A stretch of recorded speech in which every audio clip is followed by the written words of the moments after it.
Welcome to the Two Titans and a Hunter, Destiny 2 podcast, a show dedicated to bringing you the latest intel, the mightiest news, and the boldest opinions from the farthest reaches of the Sol system. Whether you're a bright-eyed new guardian fresh from the Cosmodrome or a battle-hardened veteran of the Red War, this is your Destiny destination. We'll arm you with tips, tricks, and tower-worthy tools to help you triumph, thrive, and revel in the glory of the fight. So without further ado, let's get on with the show. So we're here. Bungie's not. Talk to you guys next week. So yeah, we're here, but there's no Noble. We're Noble Light. Nobleless. The people Yeah, will be Noble furious. Less. Yeah, They'll be furious. I don't know what he's doing today. The pitchforks. they will. There'll be an uprising. There'll be a takeover, and it'll just be no Titans and just Noble. That's probably the new podcast, isn't it? No Titans, just Noble. Just noble all day, every day. Noblest of the Guardians. Oh dear. So, did you have a good New Year, Mr. Peroty? I did. I had a very nice New Year. How was yours? It was as I predicted. We sat and I actually managed to watch a film, which was quite nice without any arguments. The family do seem to be a fan of the John Wick series after we got over the trauma of not watching John Wick for a very long time because the dog got killed within spoilers. Dog gets killed in the first one, and that really traumatized my wife to the fact that she went, I'm not watching the rest of this film. This is a horrible film. I'm never watching this, to actually becoming a fan and loving the franchise. And then she bought me Ballerina for Christmas, and I convinced everybody. I said, it's a John Wick, spin-off. Let's watch that. And they all enjoyed it. So that was pretty awesome. Cool. See, you just have to think about John Wick as a revenge film. See, someone kills his dog and he gets really, really mad about that. And then he goes on to take down everyone else. See, the whole thing's just a revenge film about the dog. You see, if you just left his dog alone, you would have been fine. You could have gone on with your, criminal enterprises. You don't kill the man's dog. No, he does not care for it. He gets very mad, and then everyone dies. Well, sort of everyone dies. He does like a few people. He lets a few people off the hook. Yeah, I mean, someone has to be around to tell the tale. You have to leave some witnesses around to spread the fear about who and what he is. Yeah. Did you watch? I mean, I know you've seen all of them at this point. Has the family seen all of them at this point? I think so. I think my in-laws have watched them, but I don't know if they've watched them in the right order. I've watched them in the right order, but they catch them on like normal TV and go, "Oh, we watched a John Wick," and then the next night they go, "Oh, we watched another John Wick," and it sounds like they've watched them out of order, kind of thing. Yeah. They watched 80% of them in varying orders as they caught them live. Yeah. There's I think it's the second one.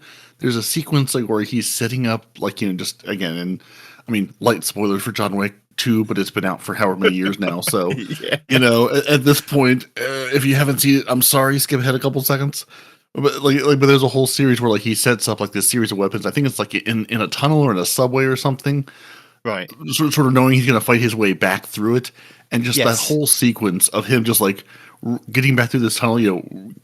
One weapon runs out, he picks up the next one and just keeps going. It's just, I mean, it reminds me of that initial sequence in the Matrix where they're fighting in the lobby area, and it's just explosions and things going everywhere. But it's almost, like a dance. I mean, obviously all of it's choreographed, but it is just like a dance of just someone who is, plan this to a T, knows exactly where he's going, where his next move is, and it's just, I don't know, that whole sequence has always stuck with me. It's just being really well done. Yeah. But so I'd managed to convince them to watch that, and I think that after we'd done, I don't know what we were doing before, probably just eating and chatting, and I think I started that around 10 o'clock and it finished about 5 minutes to midnight, so we did it just in time. Oh, perfect. Yeah, so that was pretty cool. And then turned on the BBC, watched the lovely fireworks around the big wheel in London, and as predicted, it was pretty much a copy and paste from previous years. And then you see things like, was it Korea with the Godzilla, and you're like, why can't we do that? I know we don't have Godzilla over here, but we have other things. But I mean, haven't you taken Godzilla at this point? Come on, I'm sure at some point you conquer Godzilla and just you have a Godzilla somewhere in a museum. Come on, you've got one somewhere. Just check the British Museum. You've got something you can use, I'm sure. Got something somewhere. But no, something you wonder is just like, it's like you could do things. You could do something impressive and interesting. You don't have to do the same thing. I know there's lots of people who've been freezing cold or wet or whatever, standing out and whatever wherever it is in London, everybody stands out to watch these things. Yeah, but like you could do something impressive for them. You could make it. I won't say worth standing out all that time. I have no idea if London's like Times Square where you're standing there in your diaper and you're stranded for many hours. Yeah, it looks so you can be there and go woo. But yeah, no, thank you. I'd forgotten that there is a country club like down the road from us a ways. Yeah, but when they do their fireworks, they've now taken a bunch of the trees down between us and them that we can see a pretty decently good view of their fireworks. Yeah. Because I was laying in bed going, sounds like fireworks, which people always say about fireworks for the first. Like that's not surprising. Yeah. It was like, that's a lot of fireworks. That's like a concerning number of fireworks if that's my neighbor. Then I looked outside, I was like, oh, right, it's those guys. The professionals putting them off. I'm like, okay, well, that's fine. So I told my wife, I was like, come to the window, let's watch our free fireworks show. So yeah, I don't think we turned on anything. This is the first year where I just didn't turn on any of the quote unquote coverage, I guess. Yeah. In the last couple of years, like it's really just out of habit at this point, just putting on something and just seeing what was going on. I'm at the point now where I'm like, I'm not going to know anybody's name who's going to be performing at these things or out there, or any of the celebrities or any of the reality show talking heads. I'm like, I will not know a single one of you. So I don't think I need to watch any of this. I asked my wife, she's like, yeah, I couldn't care less at all. So see, I'm quite jealous of what you guys have lined up in Times Square. With you actually have proper performers there live singing. I think last year you had Sophie Ellis-Bextor. This I didn't actually know who's. I think it was Taylor Swift turned up, but you've got like named celebrities that are all just kind of performing in Times Square, which is quite cool. Over here we have a taped show that I think they taped probably about 2 weeks ago, with one artist who then brings on some friends and does a bit of singing and things. It's nice, but it's not as kind of glamorous as your Times Square thing. I mean, again, you've got access to something. I sat and I watched a New Year's treat from Taskmaster. You've got people you can put on to do things. You have the ability, BBC. You have the access. You just have to plan it and do it, and then talk someone into being outside in London and at midnight. Yeah. I mean, I think even in Australia that they had Mel C from the Spice Girls. You're like, come on, the Spice Girls. We could have had the Spice Girls. Come on, that's British, right? You're just not even trying at this point. How come they got her? Yeah, you're not even trying at this point. Oh dear. You have celebrities. I promise you can find them. I swear they're there. You probably got just bushels of them. I mean, again, they don't have to be. Again, I remember the last 2 or 3 years I tuned in. I was going, okay, we've moved from Dick Clark to like Carson Daly as like our host, and then random other people. And then it's like, yes, I know you're talking to all these, obviously very famous people, because like I recognize their faces, but couldn't tell you who they are. It's like, and my wife's like, oh yeah, that's some reality show person, or that's some movie person. I'm like, great, good, wonderful. Yeah, it's like I don't know who you people are, but obviously you are famous in the culture that other people know who you are, which is great. But yeah, this is the first year I was just like, I thought about it at like 11 o'clock. I was like, I could turn something on, but I'm like, honestly, whoever and whatever it is, I'm gonna be like, yep, that's somebody. They're doing something good for them. Yeah. But then we did the let's wait until 1 o'clock in the morning. We waited till the grandparents went home, and then it was the let's watch the finale of Stranger Things. And okay.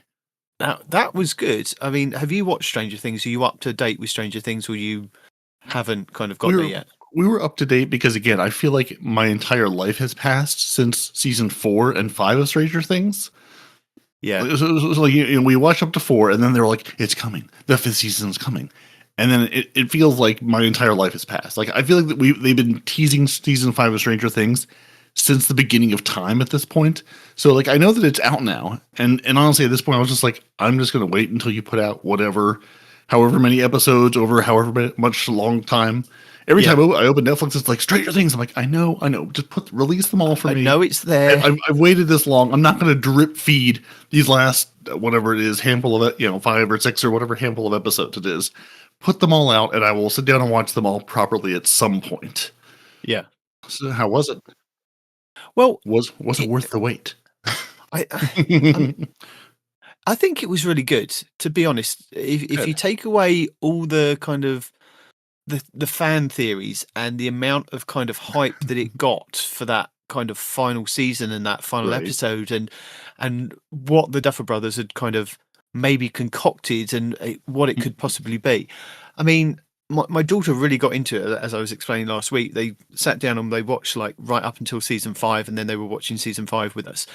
So she was really getting into the fan theories and going over these fan theories with me and going, look at this. And I'm not going to spoil anything for the final season, but I will kind of spoil the fan theories that just didn't come true, which sounded really good.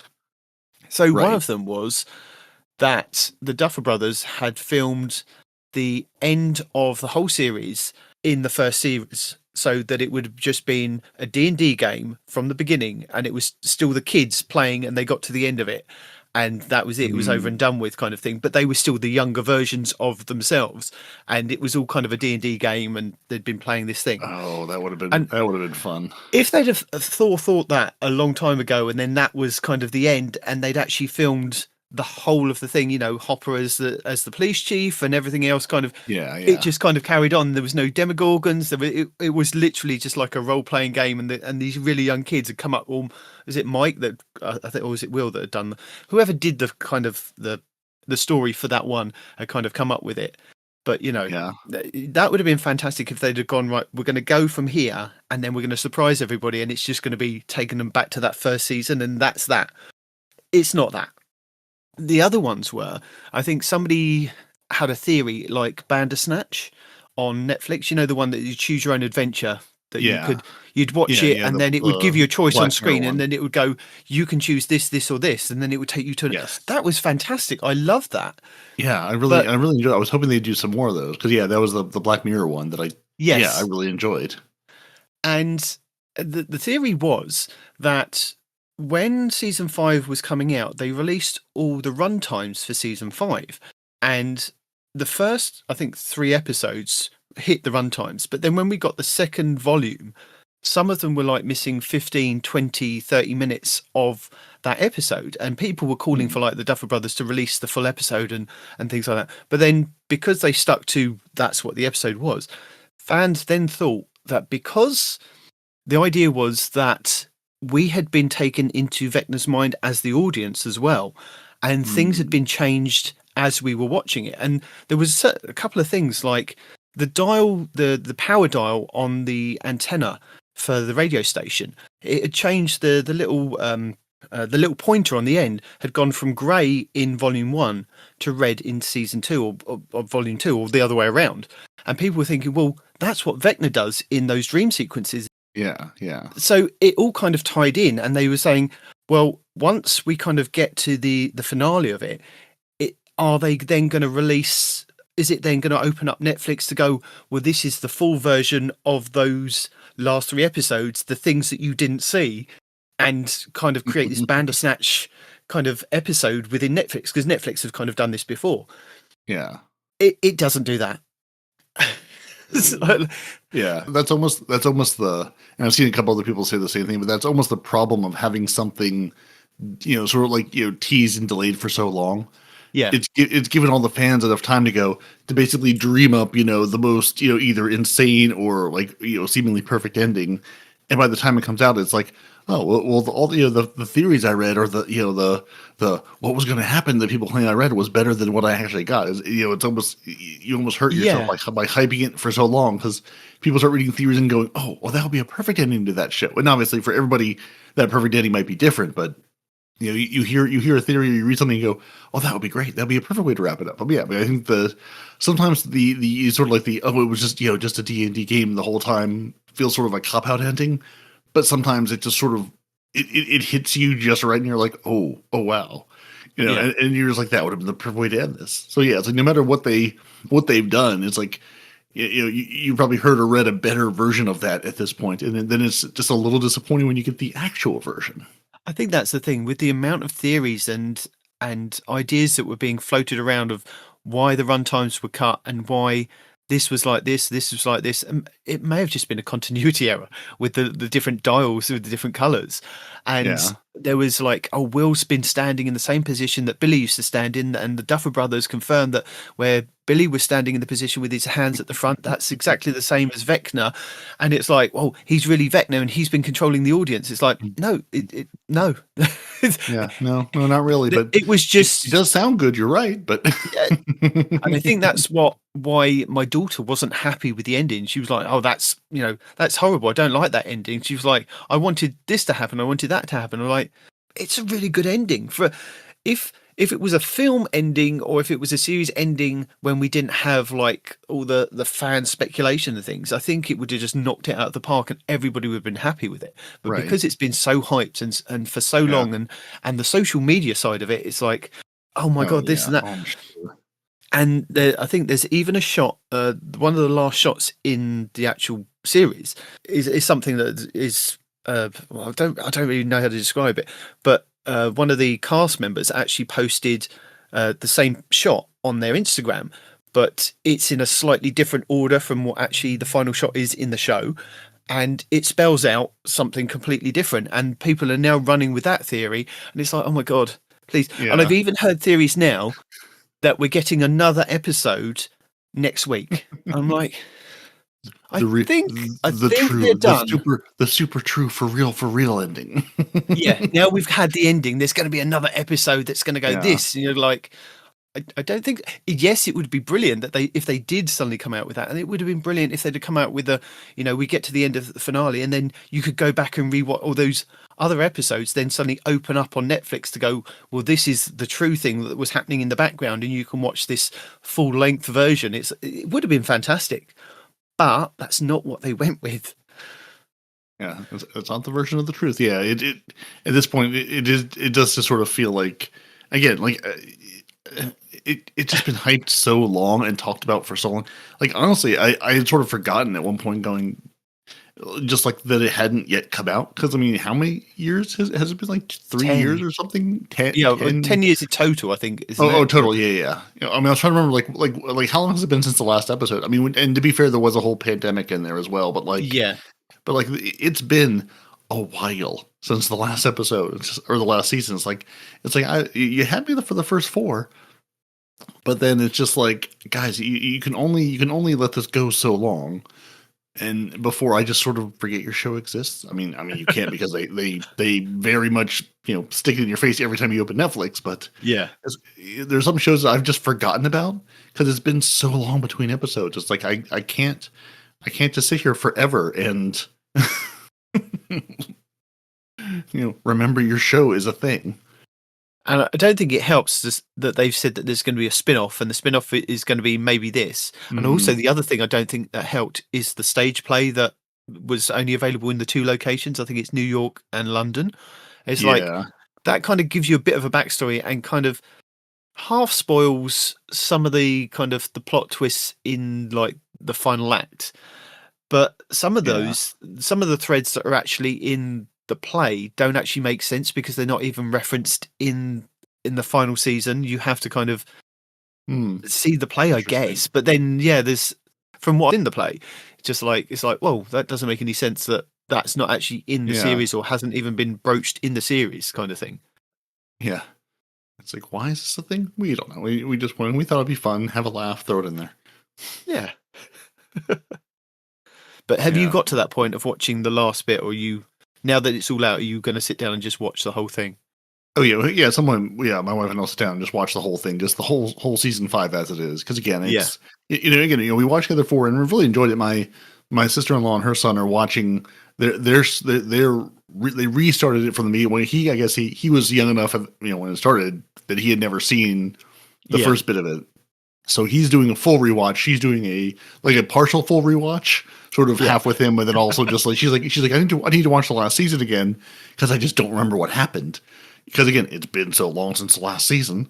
So they're doing this, and they were going to come, try to get it done before the final out. I don't know if they made it or not, but they're close. But yeah, at some point we'll sit down and watch the 5th season because I want to. I really enjoyed the series.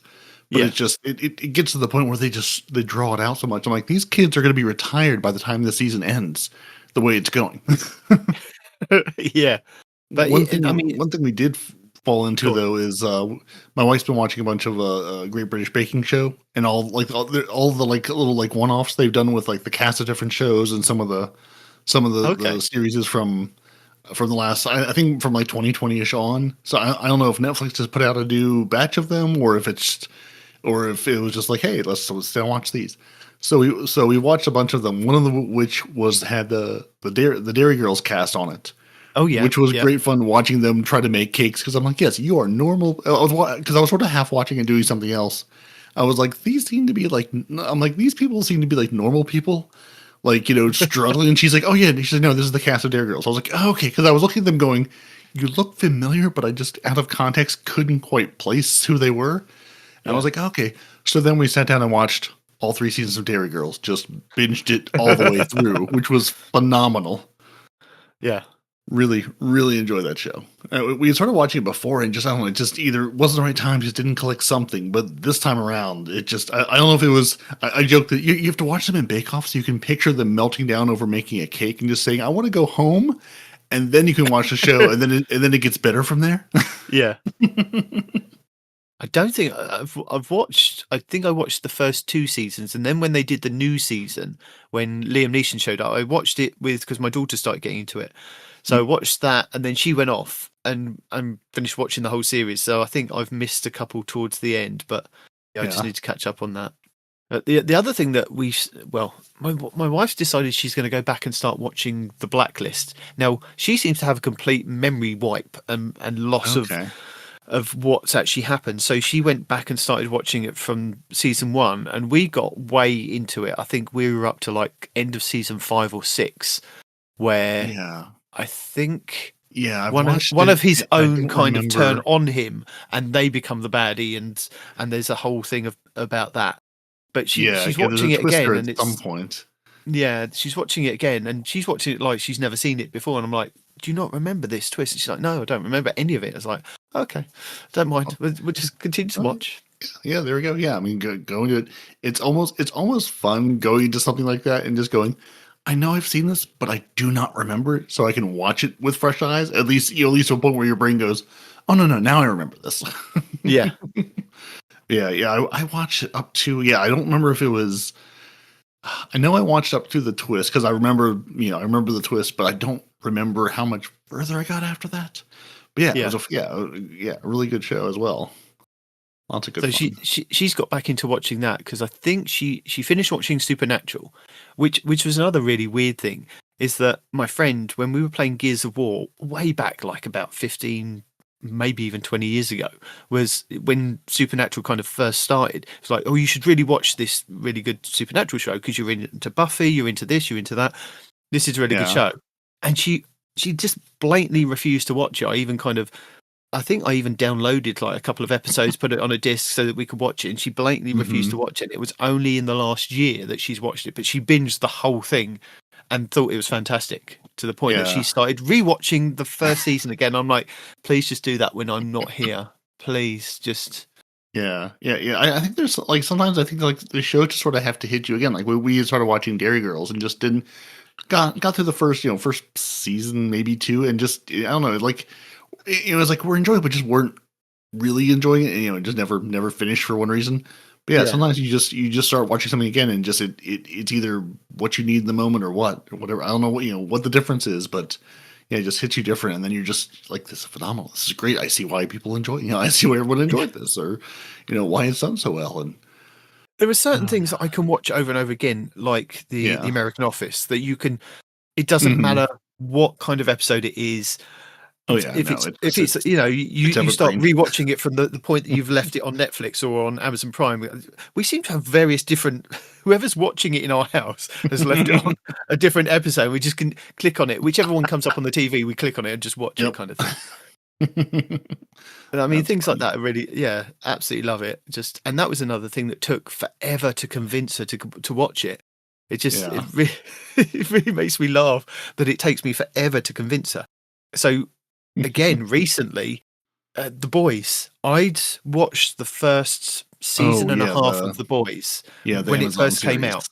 Fantastic, and I thought she would really like this in a weird way. Like, you know, she'd get along with all these weird things that are going on in this show. And I've tried so many times to convince her to watch it, and it got to the point where she went, okay, I'm giving in. I'll just put it on, and the first death sequence in it comes up, and she's like, "Oh, I don't like this. I'm not watching this." I'm like, "Really? Come on! It gets it's so good. It's not just this. I promise." Well, it is, but yeah. And no, she refused to watch it, and I think it was only because the guys from Supernatural have started turning up in, I think, season 3, season 4, and season 5 of The Boys. She's like, I might watch that now. So like, it's getting good. It's getting good. Yeah. And she's like, I mean, I wasn't watching that. Yeah, it was the hook to try and get her to watch it. And then I think my son said he wanted to watch it. And I was like, I'm not sure if you're old enough to watch this yet. I said, if your mum agrees and she's watching it with you, I've done my parenting duty. I've seen the first season. I know how bad it is. Yeah, who am I to say no if she can? I mean, he's coming up to 15. It's I was watching RoboCop when I was 12. Yeah. I mean, listen, I have this. I mean, take my non-parent theory with the grain of salt it deserves. But I figure if you're in a public school at that point, you've already been exposed to far worse than your parents can ever dream. So. Yeah, I mean, the amount of things that go around schools isn't going to teach you anything new. No, and the thing is, you can literally search for lots of things online, and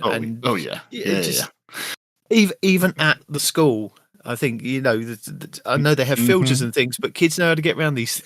Oh yeah, yep. And it's like being one of those kids when I was younger. Oh yeah, and that was well before, before we have what we have now. Yeah, I mean, as I said, I was watching RoboCop when I was 12, and my dad would have like violent films on, and like, you just end up watching them from behind the sofa or whatever, and just like, or even if you're not watching, you're hearing, so you're basically getting the same experience more or less.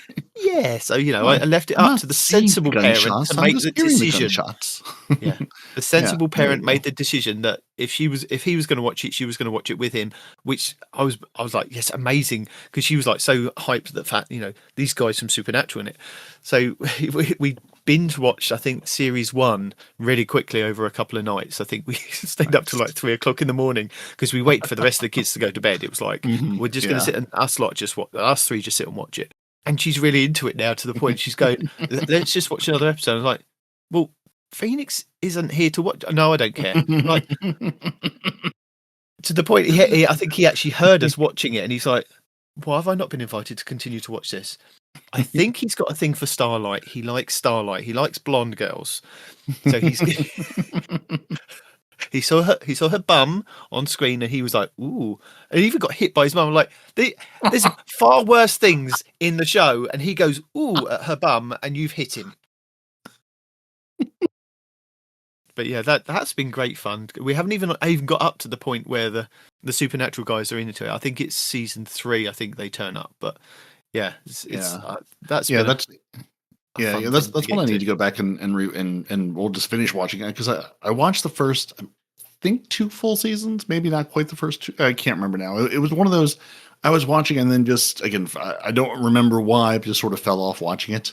Yeah. But it's one of those, like, I'd like to go back and finish watching this, and just haven't made the time to do so yet. But yeah, it's great fun. I've just enjoyed everyone's takes of what it is and was, and it's just like you're missing the entire point of The Boys. But sure, continue thinking that's what it's about. Sure, go for it. Yep, we'll just sit here and laugh at you. It's fine. The thing is, I know what my wife will watch and won't watch, and she has to be in the right mood to watch it. It took me forever to convince her to watch Lucifer. And she really then got into it when it was on, I think it was Amazon Prime had it initially. And then she got really upset when it got cancelled, and then it moved to Netflix, and she was like, yeah, it's like, but when she gets really excited to watch a series that I suggest, like Lucifer, she'll just go off and watch the whole thing without me. And I'm like, but I was the one that started watching it with you. I was the one. At the moment, she hasn't done that with The Boys because she doesn't watch it with the rest of the family kind of sitting around. So yeah, that's quite safe. But The Blacklist comes on. Even my 8-year-old walked in the room, like, "What's going on? What's Red up to?" And like, here's some more screen time. Off you go. Go and play. Oh, jeez. Good times. Yeah, I'm really just like starting to make like make an actual list of things I want to go back and either finish watching or just to watch. There's so many things where I just either just never made the time for, or just I'll get around to this, and then I realized 3 more seasons of the show have been released. Yeah. It's like, okay, if I'm going to do this, I need to actually watch it at some point. Or honestly, like I find out the show has been canceled. I'm like, all right, well, now's my time to start my watch through, which is I'm sad about because I've heard it's so good, but also I know I can watch all of it at once. Yeah, and then sort of to tie a nice bow on it and say, yep, I've watched this in its entirety. And if you've left it for so long, it's not going to get spoiled by like social media kind of things. Right. If you've managed to avoid it at the time. Yeah. I mean, I still, even if it does, I'm like, back to Breaking Bad, and I don't want to. I didn't watch Breaking Bad when it first came out, but I want to go back at some point and watch Breaking Bad. But again, I've got to watch it if my wife's going to watch it with me at the right time that she wants to kind of get into it, because I think she'd really enjoy it. Yeah. Oh yeah. Breaking Bad's phenomenal, and that's it's funny you mentioned that one, because that's one that we had just again either put off starting or just hadn't gone around to starting because we were watching something else. And then it got to the point where it's like, well, it's like it seems like the news says it seems like they're getting toward the end of this. I think it was like the day of the series finale we started watching it. It was just like, okay, it's like, okay, the entire thing is done. We can watch. There is no more being made. We can now watch it all, front to back, and we did, over the course of however many weeks, months, because I don't remember how many seasons, but yeah, it's a phenomenal show. I haven't started Pluribus, but I've heard good things about Pluribus, and it's the same Vince Gilligan, the same person. So I'm excited to sit down and watch that. Now that I basically just have to decide, okay, when are we either going to use this free trial of Apple TV that we got, or just pay for it for the month or two and then say, let's go ahead and watch this, because I try not to have all of them, because it's you had money you could buy, and I can only watch so many things at a time when I'm not playing Destiny. So have to balance my Destiny time and my TV time. It's important. I mean, I've got to the point where Apple say that I can't have any more free Apple TV. I've wasted all opportunity. Even when I go and like purchase something and it comes with an extra 3 months of Apple, I input the code, or I do scan the QR code, and it's like, no, you've already had too many Apple free stuff from us. I'm like, but I bought stuff. But the only time I think it actually now works is if I buy a new Apple product. I think that's the only way I now get around it, is if you get it. Yeah, that's the only one, the codes that seem to work. But it's just so funny to think about, like, you're spending however many hundreds of dollars on an Apple product to get the quote free months, the $10 or $20 of free Apple TV. It's not like I go and purchase all the time, but it's like right. every now and then. I mean, I love Ted Lasso, and I can't wait for that to kind of come back. And again, that was another one. Had to kind of get my wife into watching. I'd watch like quite a lot of them, and it went from like a 40-minute kind of semi-serious comedy to like a 20-minute or 30-minute, or the vice versa, and got better and better as it kind of progressed. And you really fell in love with those characters, and to the point she's telling her parents to watch it. It's like, it's just a really nice kind of watch. You should watch it. We pay for Apple TV. You've got our login. You should be watching it. Oh yeah, it's phenomenal. We're getting another season of Shrinking here soon, which I am thrilled about, because I still haven't managed to watch it. Oh, it's so good. I mean, it's in Indiana Jones how you've never seen him. I know. Again, it's one of those ones I've got to wait for the right moment for us to sit down and watch it together. Yeah. And I think once she gets into it, and then I've seen the trailer for season 3 with Michael J. Fox in it, I'm like, oh, that's amazing. Michael and Indy are just. And I had a really special moment over Christmas with my daughter, who's really into watching films. From I think I've said so many times before, like I showed her like Jurassic Park when she was 3. And she really got into it. She absolutely loved it. It was one of those, I know it was a PG, but just for a little kid to be watching that on the TV, and it's like, it was really magical to then say, well, there's more Jurassics than this, and then taking her to see like Jurassic World at the cinema, or the second one. I think it was oh, that's awesome. When the island blows up, and she I think she was still quite young at that point. She was tears when the island was blowing up and the dinosaur dies on the dock, and it's like, oh, so she's really grown up with things like that, and the magical experiences of showing kids the films that you grew up with is fantastic. And I mean, I've mentioned to you guys, I love Back to the Future, and it's one of I don't watch it all the time, and if I do watch it, it's like maybe every 5 years or something. I don't throw it down everybody's throats. Yeah. So, how old is she now? I think she's 15. Yeah. So my 15-year-old. One of those children. Yeah. 15-year-old. She's really into watching the film. So we've been watching a lot of Tom Hanks films recently. And just been on a roller of watching Tom Hanks in various different roles. So I think we watched A Man Named Otto. We watched The Green Mile, Catch Me If You Can. Just anything with Tom Hanks. She was fascinated. She absolutely loved him in all the films that we've shown her, kind of thing. Yeah. And I'd never shown her Back to the Future. Never, I don't. As I said, I don't kind of watch it all the time. So the kids aren't aware how amazing this film is. To the point, I sat down. I think it must have been last Sunday. I came home from work and I said, right, we're going to watch the first one. And she was like, yeah, that's fine. So we sat down and watched the first one, and in front of a nice warm fire. It was just us two at the time. And it gets to the end of the film, and Doc comes back and he goes, "We've got to go to the future." And she's like, "There's another one?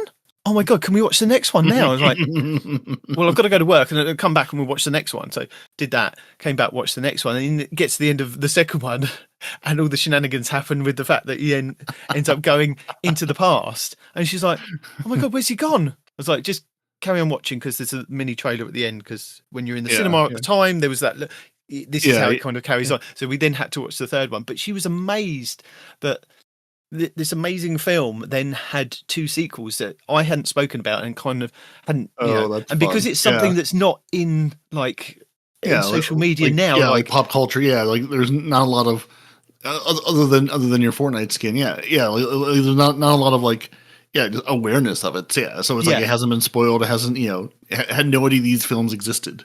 Yeah, how fun. And it's fantastic just to see that their faces are be so excited and be engrossed in these films. And you go back and you think about it now, it's like, oh my God, he's in love with his mother, or his mother's in love with him, kind of thing. It's like,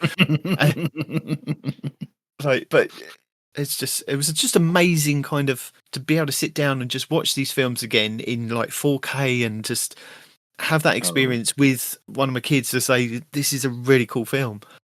Yeah. So, that's awesome. Yeah. Oh, that's so much fun. Do you not get to do that with your nephew then that much, or? We do. Someone he is very much. I mean, he's about to be 13. He is very much the child of Fortnite, and I don't say that derogatively at all. I mean, he's amazing, but he's very much just it's so funny because he'll be like, oh, that's the basically his context for the world is Fortnite. He's like, oh, that's the whatever from Fortnite. I mean, which at this point he just does just to rib us. We'll be out driving around and he'll see a Cybertruck. He's like, oh, it's a car from Fortnite.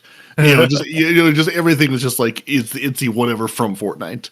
Yeah. I did do that joke with my daughter after we finished watching Back to the Future. I went, hey, it's the guy from Fortnite. To reach the point that she then logged on to Fortnite and then went and got the same skin that I got. So, yep, see, perfect. So she's now running around as Marty McFly. The system works. It does. I mean, he's also one who just will send me Xbox messages that just says Fortnite kid whenever he sees me on when I'm running with Noble and his crew or whatever. He's just like Fortnite kid. I'm like, yeah, but the Simpsons season ended, and I don't know. My Fortnite kidness is waning. It was definitely the Simpsons season was possibly the best thing maybe any game has ever done. I mean, again, yeah, not that I can compare a lot of Fortnite. We even started. My wife put the Simpsons on last night. We were just sort of wanting to watch something while eating dinner, and then we were just sort of doing some stuff around the house, and just wanted to have something on, to half watch and half listen to, and just put the Simpsons on. Which I haven't watched the Simpsons in 10 years, probably 15 years. No. I mean, it's been a long time, but you just put it on, and it's like. I don't even remember what it was. One of the earlier seasons, I could tell just from the animation, was still that sort of like everybody was a little wobbly. Yeah, but it was really good. Like we found it, we were laughing our heads off at a bunch of points at it. It's like how has that show remained? I'm not sure I'll say relevant, but funny over the last 4 decades now, 3.5. I can't remember. Again, because my nephew's watching, but he and his mom started at like season 30 something, like something in the last handful of years. Because obviously, like watching from the beginning is like there's no context here. You don't know who half these people are. Or there was, I don't even remember, it was I can't remember which episode it was, but there was a whole sequence where Bart's running through the house and the Indiana Jones theme plays that we just burst out laughing at. It's like, this is perfect. Yeah, I remember those when I was younger, watching those. But it's just, I've no idea how it's kind of carried on, because you think about other cartoons that have kind of come and gone. Scooby-Doo comes back in a different form every now and then, but the ones from like the late 70s are probably the best ones. And then when you had Scrappy-Doo and things like that, but the Simpsons have just kind of carried on. The same with South Park. It's just like it's. Always been there. And I think Family Guy is going to be one of those other ones that just kind of continues. And I haven't watched a Family Guy, and again, probably is maybe not quite as long as the Simpsons, but it's been a minute. But yeah, it's funny. They're just there, just carrying on, just persisting. It's funny too, because it's just like, well, this isn't for me necessarily anymore, but it's also like, I am not the same person I was 20 years ago either when these were a thing. But yeah, it's wild. It's like, there will be a new crop of 20-year-olds to sit and watch all these and laugh at them the same way I did. And yeah, it's just wild that they've gone on as long as they have.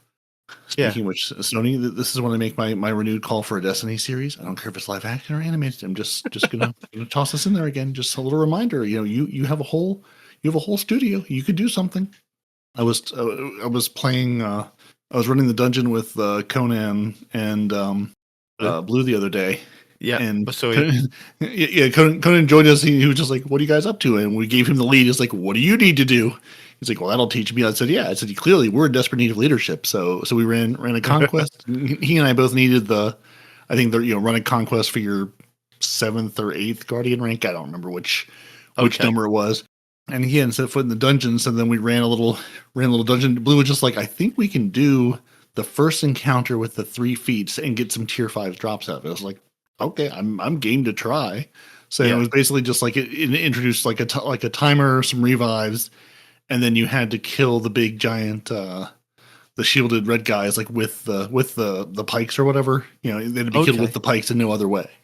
And which other than me dying in a hole, and I'm pretty sure I have a compilation video of getting smashed by Cabal drop pods, because I was the one voted to ride around like a crazy person and collect the buff and then come out and boop all the guys. I was running on the Warlock, so after I turned the Hellion off, so I wouldn't kill the guy, accidentally. Yeah. I was running around, but I swear I probably got hit with drop pods like a dozen times. I don't think it was quite that many, but it felt like a dozen times, because I was just trying to run from one ball, one red guy to the other and refresh the buff, and then I kept running into drop pods, and it got to the point I just started laughing. I would just start laughing, and Blue would be like, "All right, time to wipe." Someone's got him again. Yeah, it was really good fun. And we did, we got the 3 feats done. But yeah, we got to talking about Sony and hey, it would be nice to have a Destiny series. And we're like, yeah, it's too bad there's no, movie making arm behind Sony or anything. They don't have any expertise in that realm, right? I think it was Noble that actually sent me. I think it was a newspaper clipping or like a news outlet clipping saying that Netflix are moving forward with a Gears of War series, and Yeah. it's like, Okay. Yeah, I saw that. I can remember who sent that. that's That's amazing, interesting. you know. But Yeah. then, how many years has Gears of War been going? I mean, Right. 2000, and I want to say three. 2,000 years. Yeah, I think Yeah. I want to say about 2003, 2004 that it kind of, the first one kind of came out. So it's like that's been a long Yeah. time coming. Yeah. But I think the You technology make it needs 20 to be years. there for it. Yeah. Yeah. So Bungie, I mean, again, now and then the other question, of course, is, are you going to get a Fallout style TV show that's like, well done, and they watch, they played the games and understand the context, or is it going to be a Halo style show where we're going to take this multi-decade old IP and game everything and just sort of go, we're going to ignore all of that and we're going to do something else, which maybe in its own right would have been a good show, but it was not the Halo show it could have been. Yeah, I didn't actually watch that in the end. I was like, it's not for me. Yeah, Destiny, yeah, but not that. Yeah, I did, just out of partially from my Curiosity. fondness. Yeah, well, I mean, partially for curiosity, partially just for my fondness of the series. Like I played a lot of Halo growing up. Like that was by far my couch co-op. Hop on with friends in the apartment and just run through the campaign, or do firefight or play Forge. I mean, just I spent a lot of like nights with random like friends and friends of friends. You just sort of collect that, like 10 or 15. People, or I don't remember how many would support, but just a handful of people, just to say, hey, we're going to go load up random community created things and just run them and see what happens. And some of them were really good and some of them were really stupid. And yeah, and just run the campaign. I can't tell you how many times I've run the campaigns of like 3 and 4 in Reach, just over and over and over again, just on different difficulties with different skulls. It's just very good fun. Yeah. And I wanted the show to be good. I wanted the show to be so good, but it was much like many things that are adapted, that I just have to keep telling myself, for an action show, it was fine. For a Halo show, it was more like a Halo fanfic. It was very much a, you have heard of Halo, someone told you about Halo, and you made something based on it, but it's not the Halo show it could have been, which is too bad. Yeah. Yeah, so yeah, I'm not saying you're missing anything. Oh, that's all right then. I wish, Destiny decided it was gonna move forward and do something live action cartoon. I mean, they're even doing a cartoon of Stranger Things set between, I think it was season 2 and 3. Well, Yeah. so just, if they can do that within 10 years, surely, I mean, Right. It's like, surely you've got, it's like, surely there's even the people who may not ever come back to Destiny the game, there are enough people who at least, I would say, have some familiarity or enjoyment of this world, that you could make a show. A show is a much lesser investment than a whole game. Even people who said, "Oh, I used to play Destiny, but I just fell off for whatever reason, or it's not for me anymore, or whatever, or I just aged out of it and feel like I ran out of time, whatever the reason." But like, you could do a show. It could be animated. Like you've got, like, we're not asking for the world here. We're not asking for 87 episodes a week or anything. You could absolutely just give us a nice little show. Let us watch it. Let us live in this world.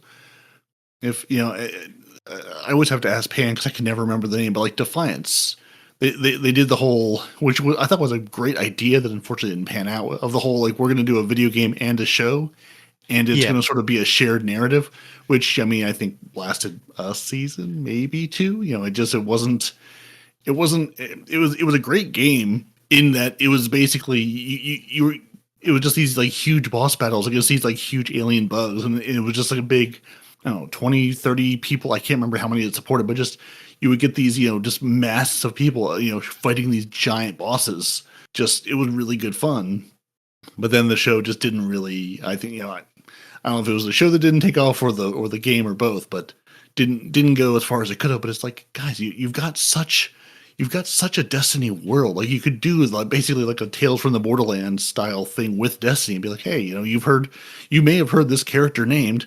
Let's do a whole episode on this. It just could be an anthology series. It wouldn't even have to be a through line of just, hey, what are the Dredgen up to? Hey, what are the Vex up to? I would love to. I mean, you could give me that, like, I've always wanted to see like the Last Stand, Saint 14 tearing through the Vex network, of just like in his whole mindset, and just sort of that, like sort of typical sci-fi, like man left behind almost, of, sort of like, basically like the behind enemy lines, sort of like trope of like, he's here and he just has to fight his way out. And it's just, wave after wave of Vex, and just like his mindset and all that he's going through, in addition to just the carnage of Vex. Like there's so many tales we've gotten over the last decade plus. Show me the first fire team going into the Vault of Glass. Show me how that went. We've heard, we know the names of the fire team members, but like, show it to me. Like, again, I don't care if it's live action, animated, whatever, but like there's just so much material there. And, like we joke all the time about, we lost our lore guide. I don't know who these people are or what's happening. I would love to know the stories, but I'm just never going to sit down and read the lore. But I know there's so many interesting stories and characters there. And it would just be so nice to have those in a more accessible way. Yeah. But maybe one day. Yeah, I saw you guys on, and it was one of the days that I was able to jump on, but unfortunately, because you were already in a fire team, I was like, what shall I do? Because I think initially I jumped on earlier in the morning, and Blue sent me a message and said, "Oh, do you want to do the farming of the dungeon?" I was like, well, I wanted to get my kind of dawning stuff done for the day and get it out of the way so that I didn't kind of waste that, because I wanted to make sure that I kind of got that reward track done and filled out my dawning seal as much as I could for the challenges that were there for the day. So I was like, I need to do this, and then I can come and play with you. So I think at that point I jumped on, did that. Then I had to jump off, and I sent him a message and said, I'll be back on in an hour or so, because I need to help kind of tidy up and before my wife goes out and does whatever she wants to kind of do. And then I've got free reign, so I'll be back on, kind of thing. And then I jump back on, and you guys were already in a party, and I was like, what can I do? And I decided I was going to try and solo the dungeon. Only having ever done it the one time before with Noble, I thought, well, you got this. I've been telling people about these builds that were for the Warlock and for the Titan. I thought, I'm going to really challenge myself. I'm going to go with the Warlock that I haven't played for a very long time, and go with the Mactix build with the Getaway Artist, and put it on that Void version of the prismatic build and see how far I kind of get. And again, I think in that first area I was really worried about those drop pods, because when I was playing with Noble, and I just didn't care at that point. I was like, oh yeah, if I take out one of these guys in this specific area, I know there's going to be a drop pod. So I tried to kind of lure them away from that area, or from an area that I knew I was going to be safe in. So I managed to kind of do that. And the Mactix build, fantastic, because the amount of times that I nearly died, that didn't die, that the Devour kicked in, that everything else kind of, my turrets helped and kind of kicked in. I thought, well, I've got this. And the only other bit that I was kind of worried, well, I was worried about other couple of bits, but the jumping from one ship to the other and kind of missing that huge jump. So I thought, if I go right up to one end and jump, so that even if it kind of that pushes me to that last bit of the platform, at least I'll kind of, if I've got my sword, I can kind of swing back onto the ship. So I managed to do that. That wasn't an issue.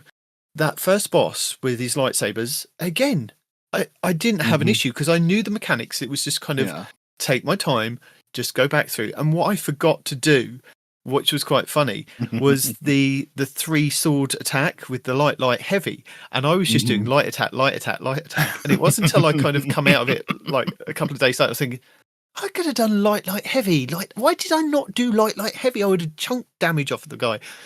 But I remembered to kind of quicker.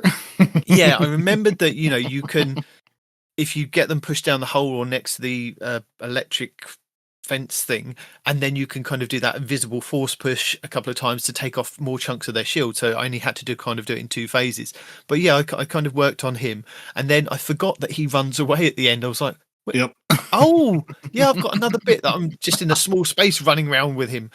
Did that, and then I got to the jumping puzzle bit, and I was like, I can't remember when Noble jumped up. Noble jumped up somewhere and did a force push on something to open up something else. And I was like, There's a button Where somewhere I have to press. Yeah. So I was like, I jumped up and I took out the snipers because I was like, I need to find out where this button is. Found the button. I was like, how am I going to get to that without? Because I wasn't on a grapple thing. I was on a floofy warlock, and I was like, this is this is going to be fun. And I managed to do it. I managed to push the button, but then to get to the entrance to go back up, that was a bit too far. So I had to go back down to jump up a different way. And as I was jumping back up, I missed the jump. And I was like, oh my God, panic. I did my panic super and I managed to fly across the thing and managed to grapple onto something and save myself. So I was like, oh my God, thank God for that. And I managed to kind of do that jumping puzzle bit, get back up and go to the final boss. And I was like, right, I've got this. And I think with the final boss, I didn't do a flawless in the end. I didn't actually finish it. But I think with the final boss and having to do it by myself, I was kind of rushing it. I mean, I knew that I had to shoot his hands to kind of stop him from kind of electrocuting me. But then trying to... I don't think... there wasn't an issue with kind of killing any of the enemies or shooting his hands in that area. It was the floofy jumping in the throne world area that I was having issues with, and that's where I kind of fell down and missed where I was trying to get to because of having to floof around and being shot from various different angles. I was like, well, where's that? Where am I being shot from? And it's the guy that's on the top circle. Because when I was a Titan and I was doing it with Noble, I would just grapple up there and kill him, and I'd be like, that's him over and done with. So we don't need to worry about him up there. But he was being an absolute pain from up the top there. And I had my machine gun, but I didn't have anything that was kind of getting him at that longer range because I had my sword with the Mactics build. And like nice, like one shot or like, let me just go and take care of this guy. Yeah. So I think that's what caused the issue. And I end up falling down and I was like, but up until that point, I'd done it flawless. And I was like, I can do this. So I'm now thinking maybe if I go back on my Titan, because I'm a bit more kind of au fait with the Titan, that I'd be able to do it with the Titan. Blue was running. I think it was, I don't remember whose, I don't think a few people put it out. Basically, just the bonk Titan, just the hammered Titan of just run through and just, lay waste to everything. He was having a good fun, basically learning and figuring that out. Yeah, he was running with that. I was running with a Warlock buddy build, which again, like I was like, I don't really want to swap this build out. Again, we were trying to do the challenges. I was like, but I need the Hellion off. I was like, wait, let me just swap Hellion to Devour. And I just ran it that way because then I could still get my Phoenix dive for the health because I wasn't having too hard a time staying alive. No. But sometimes just like the walkers and the shielded guys would just sort of like just bounce me around. Again, I was a Warlock. I would just floof all over the place. Like I would just get bounced into things or the Cabal drop pod would hit me. So I was like, I need the healing, but I don't need, I can't have extra buddies because if you killed any of the red guys with something other than the pikes, it failed you immediately. So I was like, I need the healing, but not that. So I was like, let me swap Hellion to Devour. And then at least because I was doing a little bit of shooting, but mostly just running around like a crazy person going, all right, let me go get this guy. Let me go boop him, get the buff, make sure I count, make sure I hit all 6 of the guys and they haven't like jumped over me or moved over. Cause sometimes they'll run away from you. They just run away and just do not want to interact. They're like, no, I saw what happened if I go over there. I'm not interested. I'm going to stay over here. Yep. Yeah. I know what you mean. And I was actually quite surprised how well that the Praxic Blade works with the Warlock. With my Titan, I'm just kind of holding down the button and it just kind of holds. But the amount of time that it allows you to block on other characters is phenomenal. And I had never really kind of used swords on other characters. It'd just been with my strongholds on my Titan. But yeah, that Mactics build was pretty cool. Yeah, we were sort of, I was like, I see Demons on. I was like, he seems like he's actually on, not just doing video stuff. And Blue was like, he's probably soloing the dungeon. I'm like, you're probably right. And indeed we were. Yeah. Oh dear.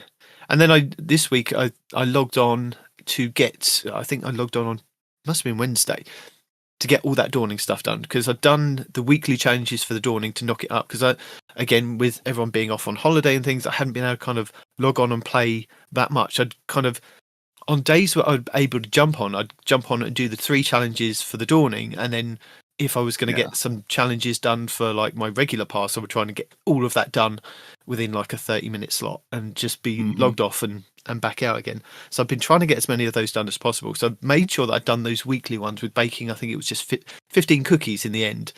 Yeah. So I logged on Wednesday, made sure that I did the weekly, and then I did my 3 dailies. And you remember I was talking to you guys about that they managed to put the reroll tokens up to 24 for the last event. And I was like, oh, okay, so I've got 24 tokens, that's fine. What I could do is to knock out the last few to get that shader at the end is I'll just reroll like the 3 and see if I can just generate a bit more kind of XP for it. So I used 3 tokens, so it took me down to 21. Went to pick up the other tokens on the reward track, and it says, no, I can't pick them up. So they've put it back down to 21 again. I'm like, oh. That's rude. So I've got 3 tokens that are just sitting on there, or 4, maybe it might be 4, that I can't pick up because you say that I can only have 21 again. That's all you get? So that's all I get. And I managed to go on this morning and use some of my currency that I've got for the reward shop because I thought I need to make sure I've used some of that because I think I forgot one of the events that went on. I was like, oh, I forgot there was a reward shop and I could just buy random stuff, not necessarily the weapons, but like infusion materials like the shards and the cores and things like that. Yeah. So apparently I need to sit down and use some shards and like ascendant everything's because they keep dropping from activities and I keep going, I've got too many. I don't need these. So clearly I'm not spending mine nearly as quickly as I should be. Well, I start kind of like leveling things up and infusing, and then like I got down to 0 in shards and golf balls. I was like, well, I need to do a bit more farming to get more of these things to on all my characters, basically. Because when I get the build, I just want it to be maxed out. So I'm going to tier 5 it all and get it all kind of leveled up. So that's what I kind of do. But yeah, so I logged on Wednesday, did all my dawning stuff, and then I was like, well, I'm only so far on the track. I need to make sure that I've maxed that out for next week so that I can get the weapons and I can get the armors for next week, because I've been kind of leveling up my other characters and their armors and things. So that's been pretty cool. So I ended up getting the exotic challenge for I think it's the yellow crystal, isn't it, for the Praxic Blade. Oh yeah. So I ended up sitting in the Whisper mission down in the little crack, killing all the thrall and I was just doing all of that for the dawning and the challenges, and just going through 50 challenges was done very quickly on that first day. I was like, this. I struggled the couple of weeks before because I didn't have the time to kind of just sit in there for like half an hour and do all those challenges, and re-roll. I didn't have enough glimmer to kind of re-roll some of the challenges to get that done. So yeah, this week I finished my dawning. I played my dawning snowball fights because I hadn't actually played any of that, and I was quite glad that once I got into the playlist, it wasn't just Supremacy. I had Clash, I had Control, and Supremacy. And I was like, oh, okay, I like that idea. It's just I wasn't aware because I had only played like 2 or 3 games. Right. Yeah. Well, it was funny. Like I've played. I don't know. I've played a lot of games of it at this point. I swear I've seen Clash like twice.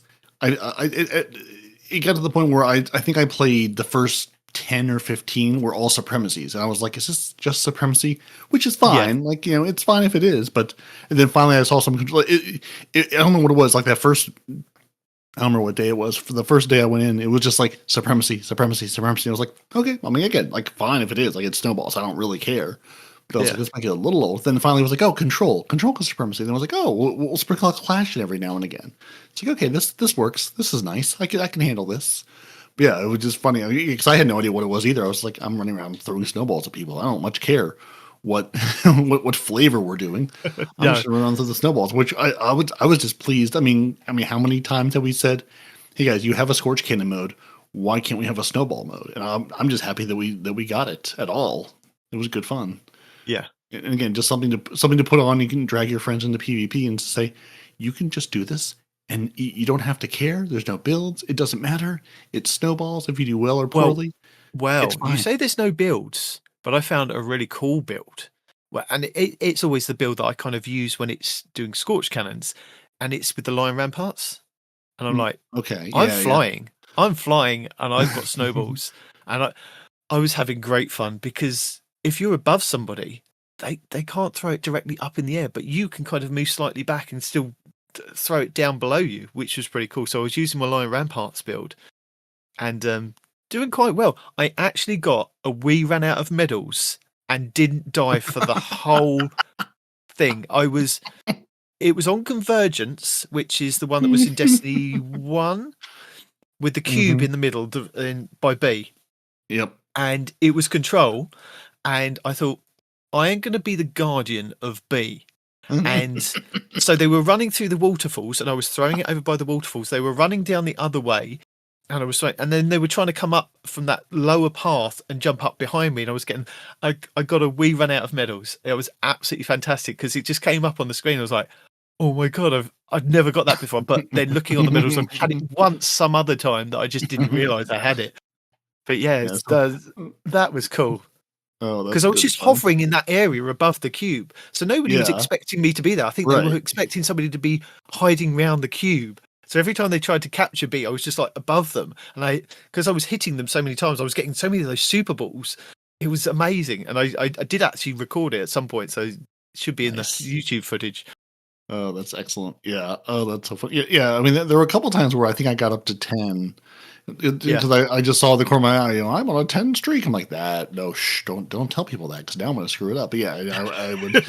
And, someone would hit me with the super, the super snowball. I just thought was great fun. I thought that was a really nice touch. Like I really enjoyed you could hold on to the snowball long enough to charge, have your super meter charge, and then throw the super snowball. I just thought that was really nice. It was just a nice, fun to get the game mode with a little, just a little extra treat involved. But yeah, I really enjoyed it. Like I wish we had a little more, just some more silly PvP modes. Like not everything has to be trials. Not everything has to be so serious. Yeah. So it'd be nice to have some more just silly modes. Just put silly modes up periodically. Yeah, I still need to get my. I think I've got all my snowball kills. I apparently have just been slacking on my stasis weapons. I still need like a couple of stasis weapon kills on like master difficulty or harder activities, whatever it said, because I was sort of dismayed. I was like, I did all this dungeon running and I killed so many people and that didn't move the bar at all. Disappointing. Yeah. So I've been running around and going, I need my stasis skills and I need the next handful of ranks on the dawning thing. So I was like, I'm not going to not be a star baker. Come on now. It's the silliest title that I must guild every year. But I've now got a problem, Bungie. No, actually no. It's not Bungie's fault. It's my fault. Vault space. Yeah. Well, okay. Everybody mark it. It is as we record, it's the 3rd of January, 2026, and Demon has officially run out of vault space again. Officially, I'm up to 1,000, and now the postmasters are overflowing. But I will give you a kind of.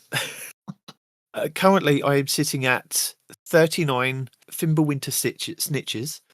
Yeah. What else is there? There was. Yeah. Oh yeah. I mean, honestly, as much as we poke fun, I really can't blame you because just the quantity. I've probably deleted 50 to 100 guns. Yeah. I not even trying to count because how could you? Like just to run an activity, it's like, oh great, here's 8 things dropping. I'm like, I don't need 8 rewards for like everything I'm running. That's too many. That's just stuff I have to sort through now. Like this is not a reward. This is now you've just given me an extra task to now try to sort through all this mess. Yeah. Like it's I don't want to say it's too much loot, but I would honestly rather get less quantity of drops if I could, get a little better quality of drop. Like, if my boon of friendship that I keep forgetting to use would just say, hey, you're going to get fewer drops, but your odds of them being better or have a special perk or something would be higher. Like, whatever trade-off I am more than willing to make. Whatever the trade-off required is just to say, give me less number. I don't need all of these. I really don't. Yeah. And I think I've got 30 minstrels and 30 permafrosts as well. It's like, I can really cut those down to like one of each, but it's going to take some time to go through them and kind of, if I want to keep them, look for the god rolls in them. But yeah, it's just that's what I did early on. I went to blueberries.gg and looked at their god roll guide, and I did minstrels first. I just said, let me see what the minstrels, and I had either a 4 or 5. I know I had a 4 or 5 god roll when I looked because again I had like 40 of them. I don't remember if I replaced it with a 505 God roll or not, but it was basically, I think I had everything like but one of the barrel perks or something. I can't remember what the fifth one was. So I may have replaced it with a 505 at this point. And I said, okay, great. Now I can ignore every other Mistral. And I've just deleted every Mistral since then. I'm like, I've gotten the one that the world says is good. Great, let's roll with that. And I've slowly been working on the other two, just going, I'm going to keep a couple of these. One, it's a linear, the Mistral was easy because I'm like, it's a linear fusion rifle. It's not at a good place, and it's still a linear fusion rifle. I have other options. Yeah. So then I just gave myself, permission to delete the rest of them. But so many Fimble Winter Stitches, so many permafrosts or permadeath, permafrost, yeah, Permafrost, just so many to sort through still. And then playing Crucible, getting like the Riptides again. I'm like, oh, I've got all those to go through. Yep. Hawthorne's Forge Shotgun as well. I've got quite a few of those. Yeah, so there's and the Mondi 44. I don't know why I keep keeping those, but I've kept loads of those. I don't know why either. Just keep your motives. Use that lovely area of denial. That's all you need. Everything else is extra. But yeah, just the quantity of gear. Which again, I don't want to ever complain about the amount of gear we're getting, but just it gets to the point where it's just like I'm spending more time trying to sort through it than I am even using it, because I haven't fired most of these weapons. Like I haven't looked at what some of these, like the Fimble Winter Stitch, I've used a little bit, but I haven't really used it enough to have an opinion on it. So I don't even know if it's worth keeping. It's just but I do want to just renew my thankfulness of the lack of locked loadouts. Being able to switch weapons again, thank you. Like it seems silly to say thank you for something we've had for a decade, but thank you for taking the stupid lock loadout out of everything, because I'm actually able to try these weapons and swap them out and decide if they're worth keeping or not, versus just going, well, you're going to sit here and I'm just never going to shoot you because I can't take off the two anti-barrier weapons I have because I need those. So you need another 300 spaces at least. Or I need to cut them down by 300. Yeah, I mean, I've still got like I've just been throwing everything straight into the vault because I knew I had that space, and I was like, I'm just going to throw everything there, and then when I get a chance after Christmas to sit down and go through it, I'll be like, well, I don't need this one, I don't need this one. I mean, I've got so many. I'm just looking at like legs. I've got thermopotent greaves. I've got 9 of the same kind of greaves, and they've probably all got very similar roles. They're all tier 5, but they're kind of yeah. Do I need all of them? No, I don't. But no. I've thrown them all in there because I didn't know what else to kind of do with them. Right. Yeah, and that's the other thing going. Is this a trait I'm gonna regret not having more of? Like the other solar set that we got on, again, in that very first week of Edge of Fate, Renegades, Solstice, the Solstice gear, that I now wish, because I kept a bunch of, but there's a couple pieces I wish I had more of. I mean, I wish I had the higher tier stuff of all of it, but I wish I had more of it. I'm going, I deleted a bunch of that early on because I was at the point where I was just looking to get higher numbers, and wasn't thinking at the time, oh, this would go really well with my Solar Titan class, and it would do all the good solar things. And so I'm going, okay, I don't want to delete all of these, but I can't keep all of them either. The spreadsheet game. It's all spreadsheet game.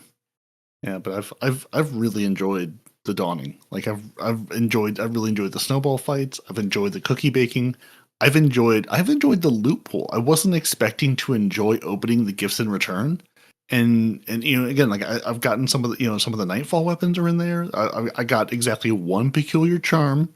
The comp SMG to drop. I have exactly one of those from a present from somebody. So I've been pleased with the gift in return gifts. It's not just the same 3 weapons.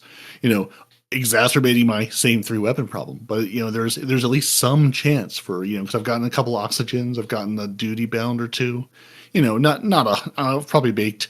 I was looking to see if I could see how many cookies I baked in this Dawning, because I found all of you've baked 8,700 cookies over the life of the game or something, but that doesn't help me. I mean, I've probably baked. I mean, I handed Ikora 48 cookies the other day in a stack, so I've probably baked between 150 and 200 cookies, I would ballpark. So it's like, the drops aren't, the rates aren't high for other stuff to drop, But I was happy to see that there is at least a chance for other stuff to drop in there, which I thought was just a nice little, again, just a nice touch that, you could get other things to drop other than just the same 3 weapons that you're already trying to sort through. Wouldn't it be in your medals or not? That's a great question. Yeah, I wasn't in game at the time. So let's see. I could probably maybe figure this out. Yeah, I did sort of look through it, but honestly, I was trying to do it in Braytech or in Dim and just or the Destiny app and see. Yeah, you think there'd be a stat tracker for it, but I also don't know. Yeah. Well, this is thrilling radio, I know. Well, we'll skip past that bit. But yeah, also I'm really happy with the Dawning. It's not been a year of like trying to slog it. And I remember when it first came out, for the first couple of years, we had so many issues with the Dawning ingredients not dropping, or you wouldn't be able to get certain ingredients in certain places, or just you wouldn't be able to get enough. And it would be to actually finish doing the reward track, or not the reward track, but just get the seal for that year would be so hard to do. Whereas this year, and finish off your reward track has just been really easy to do. It hasn't been you've got to play every single day for 6 hours a day to kind of get it done. It's like you can just log on, do a couple of challenges, get that knocked out, play a couple of snowball games, get that done, and then by the end of the event, by the 3 weeks, you've completed it and you don't need to worry. So yeah, I think that's been one of the nicest changes that they've kind of done. Oh yeah, no, 100%. Yeah, just throwing the ship on, and I think it was Renard who told me first that the new ship on the track this year also has the same. You get the additional Dawning essence for putting it on. So yeah, just running around. I'm running around with my Starfarer 7M from whatever year that came out. That's got the spirit of the season grants a chance to generate Dawning spirit whenever you find a Dawning ingredient. I've run that the whole time, and yeah, I for what feels like the first time, have not really struggled. As long as I'm playing, you still have to play activities, but the time we spent, trying to do the dungeon on that first encounter, I had a nice pile of ingredients and essence out of that. Where in the past, it's like, oh, you want to do a dungeon or a raid? Yeah, sorry, you get nothing. Those don't count for this event. But yeah, just it's like you said, it's felt really nice just to play the game and get the materials and not have to sort of specifically say, well, let me go into the Dawning playlist. Let me run the Dawning strikes because that's all I can do to do this. And then, and just jumping in and throwing snowballs at people, getting snowball kills and that counting is really nice as opposed to, having to necessarily go and farm somewhere else. Yeah. And I'm actually kind of looking forward to next week not having to do Dawning stuff, but actually get back into doing the Renegade stuff and kind of level up my factions, because I haven't kind of done that. I've done some invasions. I think I'm up to like 16 invasions. Still haven't got my red crystal. And yeah, they've been quite fun because as the invasions have gone on, people have learned how to kind of counter like some of the cheesiest invasions. So it's not as easy as it was when I first started doing invasions when the game first came out, which is quite nice. It's a bit more cat and mouse. It's a bit more kind of harder to get those extra kills to then get out to get your rewards. So that's been kind of fun to kind of just quickly jump in, do a couple of those, and then jump out again. So I'm looking forward to that. So I'm hearing I've missed that. I've done exactly one invasion just because I wanted to sort of understand, how it worked. I knew I had the currencies. I just wasn't sure where it would put me, basically versus Gambit. How does this work? And I know I need to go in and do more. Yeah, again for the red crystal, which I've been slacking on my crystals. I have the one crystal, and I've got the dungeon stuff done. I can focus in the dungeon. I've been lucky enough to have people sort of run me through those challenges and stuff. Yeah, but I haven't got any of the other crystals to drop, and I've been slacking on my sword sword play. But yeah, the dungeon's been fun. Like everything's just feel good. Yeah, and I'm kind of excited. I'm glad the Dawning was 3 weeks because I do need this third week to finish up my last couple stasis kills and to get my rank to 30 because I just haven't had as much time just to sort of sit and grind it as I would have liked necessarily. But yeah, it's been really good. Like it's been like everything. It's sort of a pity. Like from Edge of Fate to now, everything feels so good, and I don't know if it feels particularly good because Edge of Fate was so frustrating, or it's one of those like, is this just legitimately in a good place, or is it also because everything felt so bad prior that this feels particularly good? But whatever the reason, like the game just feels really fun, and there's lots of stuff to do, and again, I feel very rewarded from it, and the weapons are fun. I'm just really, I'm really enjoying it. Again, it's like gee, the guys who do the Destiny podcast are enjoying Destiny. Imagine that. But it does really feel like a lot of, whether Edge of Fate was always meant to be sort of the one, no life, no revives, everything is locked. I can't remember the what they called it, sort of the Metroidvania or whatever whatever sort of theme they were going with, whether that was sort of meant to be, just for that season and Renegades was always going to be this way, or whether they made some, oh my God, we have to revert these changes because everyone hates them. Whatever the reason, I don't care, but it's been really good getting Destiny back to how I sort of expect Destiny to be. And I've just really been enjoying it. I think the half the issue was that the portal came with the Edge of Fate. And I think now we've got the portal and they've made changes to the portal, and it's something that's just going to be improved on as we kind of go through this new version of Destiny. They're not having to rebuild a portal every single time we're getting an expansion. So they can just focus on the two expansions, or like the expansion and then the free update that kind of comes later on. So yeah, I think that's kind of nice, is that they're not going to try new stuff.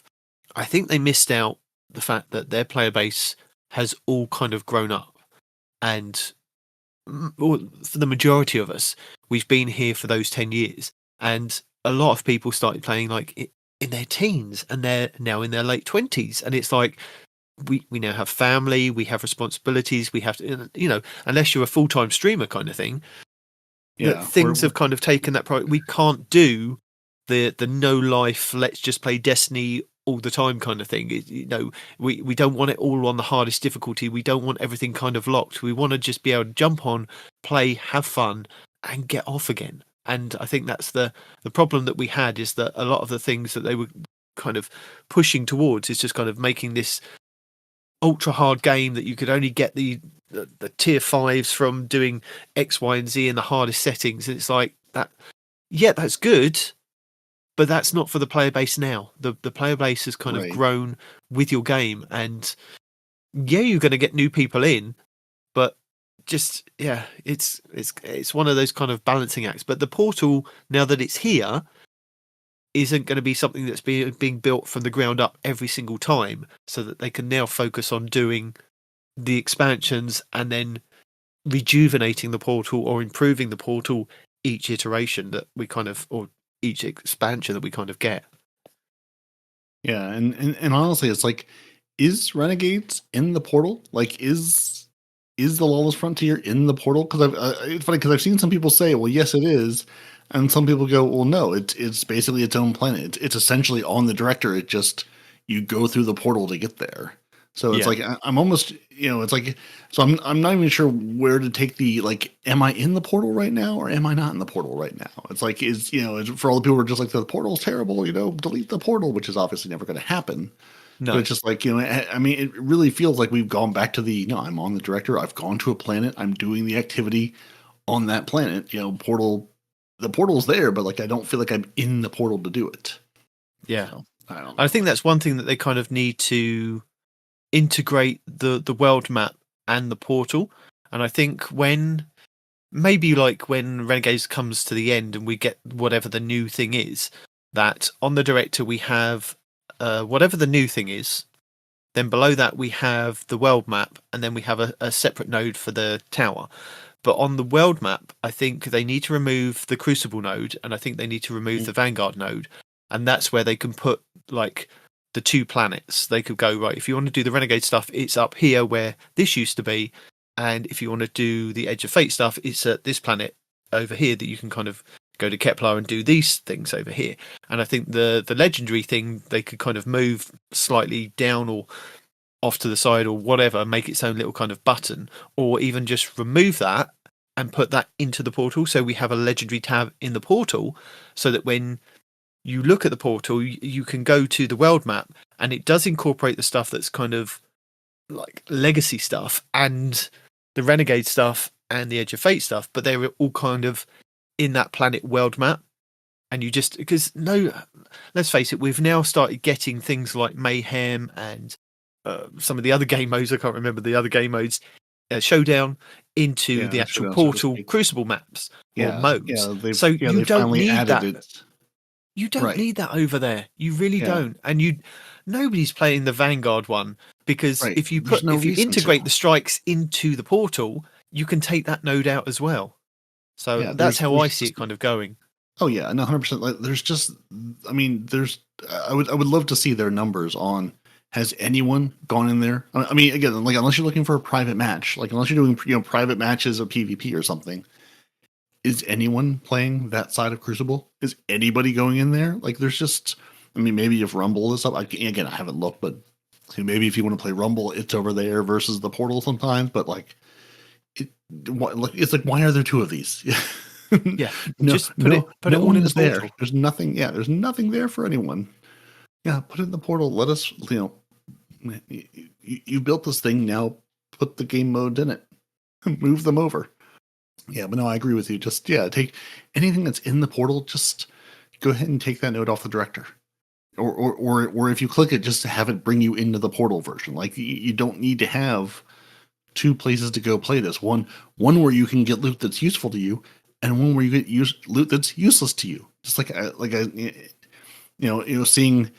seeing everyone's videos of, Zer's here this week and he's selling this Adept Slammer sword and it's got cold steel and this on it. You must pick this up. And I'm going, must I?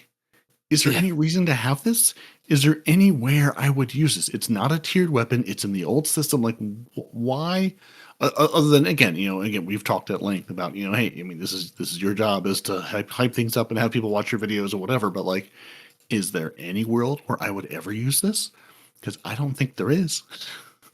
Why would I ever go anything?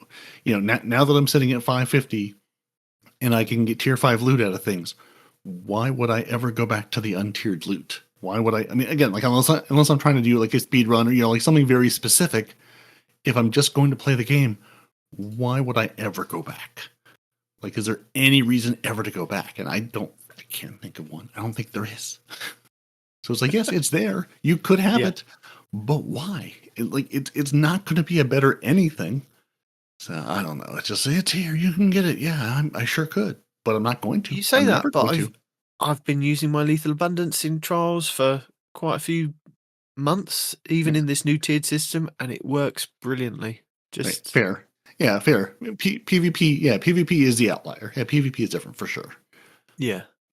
Because I've definitely been running around with some of the older weapons in PvP, and I'm looking for. I realize I missed Martlet Weekend for trials. I got one. I played about 6 games, and I got Immortals to drop. I got other weapons, armor to drop, and I'm like, I just want one, and it gave me one, and I was quite happy with the one it gave me. It gave me Zen Moment or Desperate Measures with destabilizing rounds, Loose Change, Lone Wolf, or Headseeker with Accurized and Small Bore.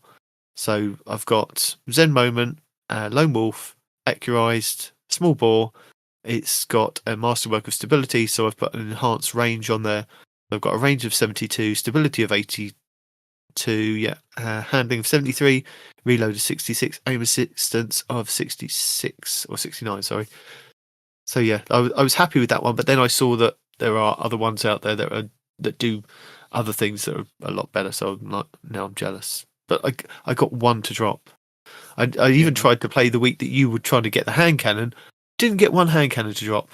Yeah. I think I've got 1 or 2 of the hand cannons.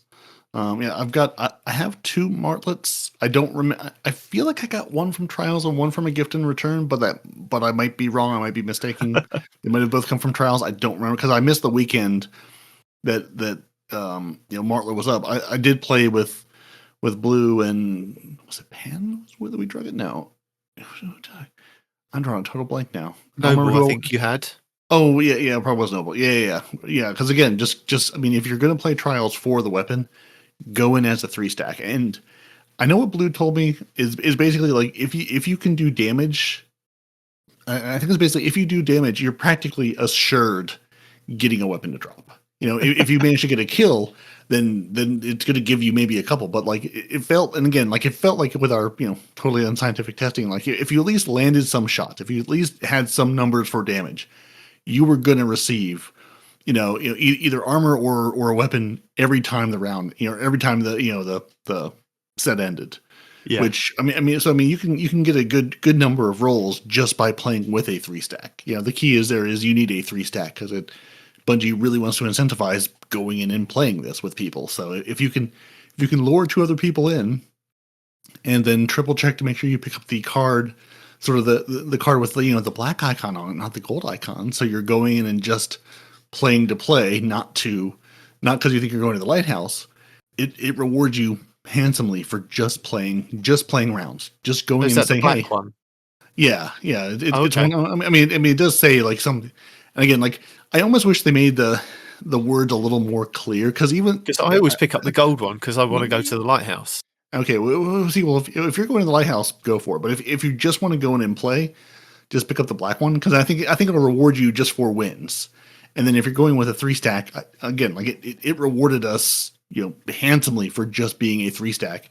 And I think we won 2 rounds, 3 rounds. I mean, I don't think we took a set of 5 at any point, but we did win 1 or 2 every now and again. So like, we were not going to the lighthouse. We were just playing to get weapon drops. Okay. And going as a 3-stack is a good, reliable way to get those drops. But it won't give you if you do get to the lighthouse, it doesn't give you the it gives you the featured weapons for the week guaranteed. Yes. Yeah, I wouldn't mind having a couple more of those smartlets, but yeah, they're good fun. But yeah, I know we're sort of at the end of the dawning now, but if you haven't baked all your cookies yet and you somehow hear this before the dawning ends, bake all the cookies you can and just throw them at someone and open your gifts in return because you might get your nightfall weapons, your comp weapons, like they're in the pool. They're not common, but they are in the pool, which is just, again, it felt like a reason to actually bake these and open these gifts, where in past years, I feel like I was just getting more of the same, more of the same stuff. I will tell you that from those iridescent engrams, I was like quite excited because there's so much stuff that I haven't got from the Eververse and so many things that, could have dropped from it. I got an ornament for a mark that goes with like the I think chess piece, the Curious of the Falling Star. I got the mark that goes with that as an ornament. I was like, really? I've got an ornament. And then I opened the second one on my Warlock and I got the boots of the Jade Rabbit set for my Warlock. And I'm like, seriously? Just of all the things you could have given me, all the things that you could have given me that were available in the loot pool, and you've given me an ornament for a set that I probably don't care about and won't buy. Right. Oh, I hate you. I'm not completely upset. You could have done better. Yeah. Yeah. I've looked at those going, are you going to give me anything decent? No, it seems like no. No. You can get a new thing. Yeah, maybe there's a reason I don't have that thing. Ever think about that? Well, I mean, apart from playing the odd bit of Destiny and ringing in the new year with the family and watching copious amounts of TV and films, I haven't really kind of done much else. I haven't played any other games or anything like that. It's just been nice to be at home and relax and have some fun and just it's been nice. Been nice to have some time to. It's been nice to have run the dungeon now a couple of times that I don't quite, I couldn't quite teach it, but at least sort of more or less know the mechanic and stuff well enough, except for the final boss room. I'm still a little. I understand the big picture, but I was running with Blue and Pan the other day, and we were clearly missing either missing something with some of the lightning, or honestly the game was just like no. Because I've run it a few times now where that second boss, he jumps into his little hole. At one point he just didn't come back. He just decided to stay down there like for the longest time. He's just like, no, I'm happy to sit right here. I see what happens if I come out there. You hit me with big axes, and I don't care for that. So he just decided he didn't want to. And just a couple when I was running around, booping the guys with the taking ability again to do the challenge stuff. A couple times, I hit them, like they were hit, like they were. I was seeing numbers, they were taking damage, and then all of a sudden I would run off to go do the next guy, and then they just were immune again. It's like no, you were damageable. I swear you were a second ago. So I'm like, I don't know. I'm like, am I doing something wrong? Is it a bug? Yeah. The answer is yes. Could be both. Yeah. Yeah, we'll soon find out next week when Bungie come back and go, here's the long list of things that we've noticed. Here's the things that you all have been reporting that we've been making a list and checking it twice so we can tell you all about the known issues of here's all the things we know are broken. And then there's a list of things that we won't tell you are broken, but you just get to find out the hard way. Which I mean, overall, it hasn't like I can't really complain. And again, I don't know if I'm grading on a curve because Bungie, but again, the dungeon, I've run it 3 times. I've run it 3 times straight through, and only had sort of issues in the one run. Like the other 2 runs felt bug free. Like nothing felt weird. It was just sort of like that one run. The guy wouldn't come up from the thing a couple of times. Like when we hit the taken switches, they just weren't switching, so we couldn't move on. We couldn't open the big pipe to run through. It just wasn't interested in opening. Like we hit the switch more than once, and it just was not interested in having us proceed. But it was sort of like if you were going to have a buggy run, it was going to be a buggy run. But then the other 2, again, knock on wood, weren't buggy at all. Like they weren't, they went perfectly fine. So again, take that with a grain of salt in my, case of one. But it seemed like, if it's going to work, it's going to work, and if it's not, it's not. So hopefully, if you're running it, you'll have better luck than we did in our middle run. Yeah, but it's been really good fun, and I've really enjoyed it. It's fun to be able to now target the loot for things, because I'm able just to run around and collect my bitter ends, and then work on getting some of the sword armor. It's funny. Every other dungeon, I feel like I've gotten loads of armor and cannot get the weapons to drop. This time around, I've gotten loads of weapons to drop, but I can't get the armor. Like even before even the first run down on the Warlock, where nothing was focused, it was like, would you like 2 scout rifles? Well, I mean, yes, but also I wouldn't mind some armor. Like I wouldn't be mad about it. Yeah. Yeah, but the weapons are good fun, and I've gotten some nice rolls out of them. So I'm happy to have. I still don't think I'm ever going to see a dungeon exotic. I don't believe they exist. They simply aren't things. They're for other people to have. I'm just after the crystal. That's all I need. That's all I want is the crystal. Yeah, well, some of our patrons have been flaunting it, but I am not one of them. Some people. Well, I mean, as we're talking about our patrons, we might as well thank those guys for supporting us for the amount of times that they've been supporting us and continue to support us. We really should. We really should thank Renar Kalant for having every cat cosmetic in the game. We threatened it with cats, and he has delivered with cats every time. Our grenade throwers of Wart Wizard, Golden God 1562, Noble, the Man Conan from Texas, and Feral, phenomenal grenade throwers. And again, and now having played with Conan, I can verify, phenomenal grenade thrower. Lives up to his name. Good times. Cool. Yeah, it's been a good year. It's been I can't believe how long we've been doing this show. I keep looking back and going, was it really 2019 that we started this? Yeah, time has lost all. We don't. We don't. I mean, 2 weeks ago is when we started. Exactly. Deacon, 2 weeks ago. That's when we started. We've only been doing this. This is show number 3. Yeah.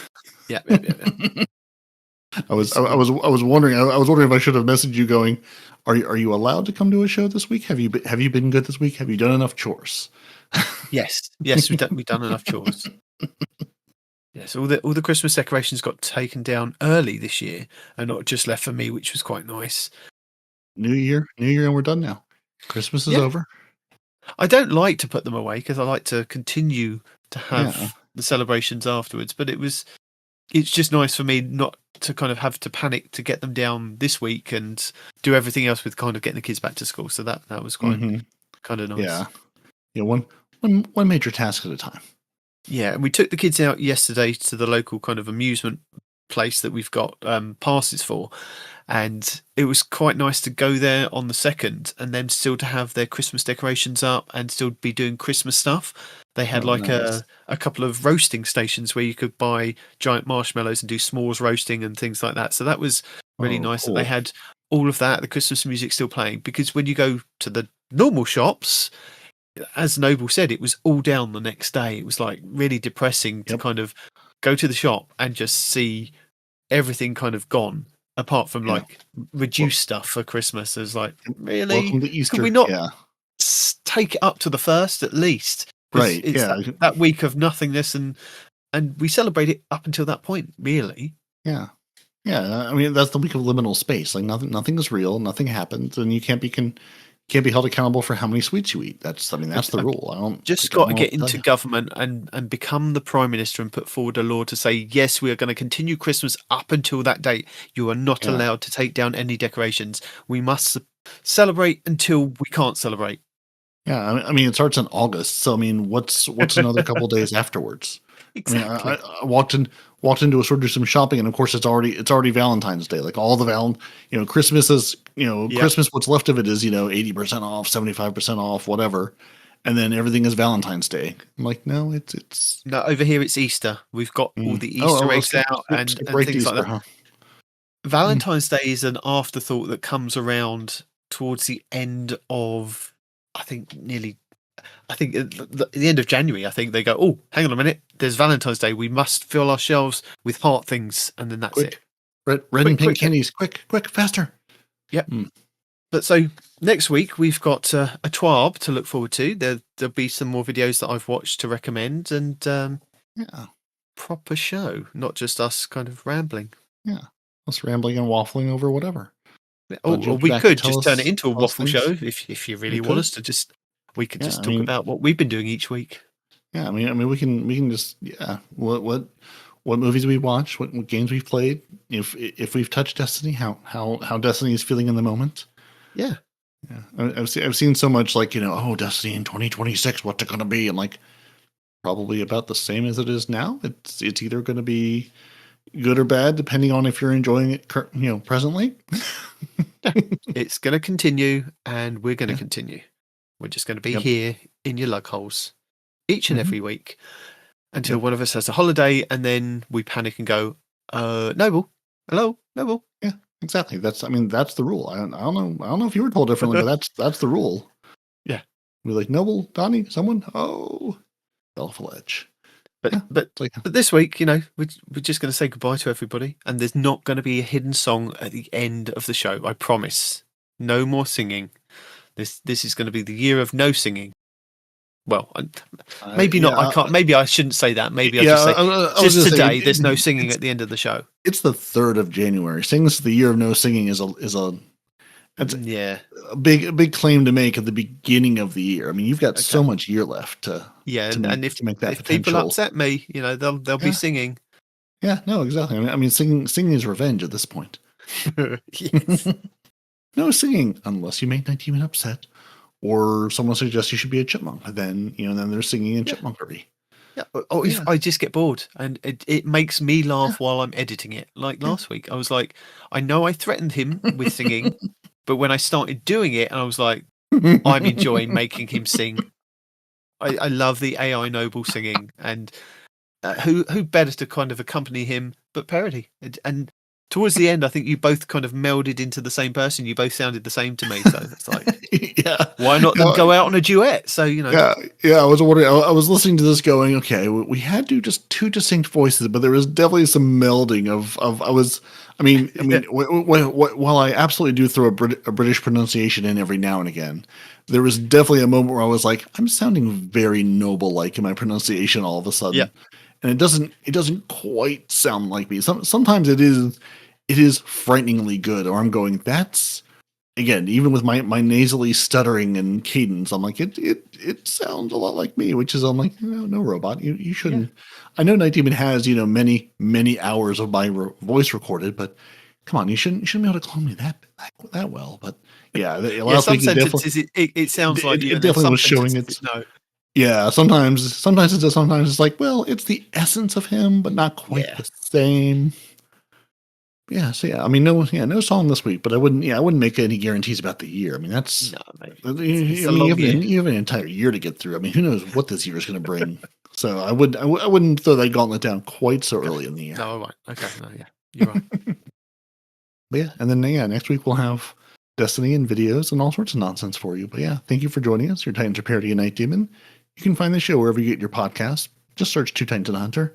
You can email the show, twotitansandahunter@hotmail.com, or just go to YouTube and watch Data 1 videos, Eververse goods, place your bets on what Crucible modes are coming up, tell Noble how wonderful he is, as you do. Yeah. This show and all the show notes are live at twotitansandahunter.com, or, in your lovely podcast player. All the notes should be there. Not so many links this week, but, normally we have links and videos to point you to. If you appreciate us, we'd like to appreciate you back. You can go to our Patreon at patreon.com/TTAH and listen to me attempt to read poorly words I have written that are in front of me on the screen, which really is just, that's what we do here. We read poorly about Destiny. We read poorly about the words we've written. And, if you want a more casual encounter, coffee.com/twotitansandahunter. You can buy the nice 90-minute coffee or I suppose a tea, but I don't think there's a tea.com yet for such things. So you have to buy him a coffee and he just has to deal with that. And, we appreciate you and we'll be back next week. We have a Twitch. It's Two Titans and a Hunter. Maybe something happens in January, maybe not. You should go there and hit the button. You should definitely go to YouTube and subscribe, because even if you can't keep up with all of our nonsense, that's where it all lives. So that's where all the good stuff is, and you can get every last little bit of it. And then you can be just a little bit happier, know slightly more about what's going on in Destiny World. Until next week, Demon, tell the people goodbye. Goodbye. I think I could read the words I wrote on the screen in front of me, but you would be wrong.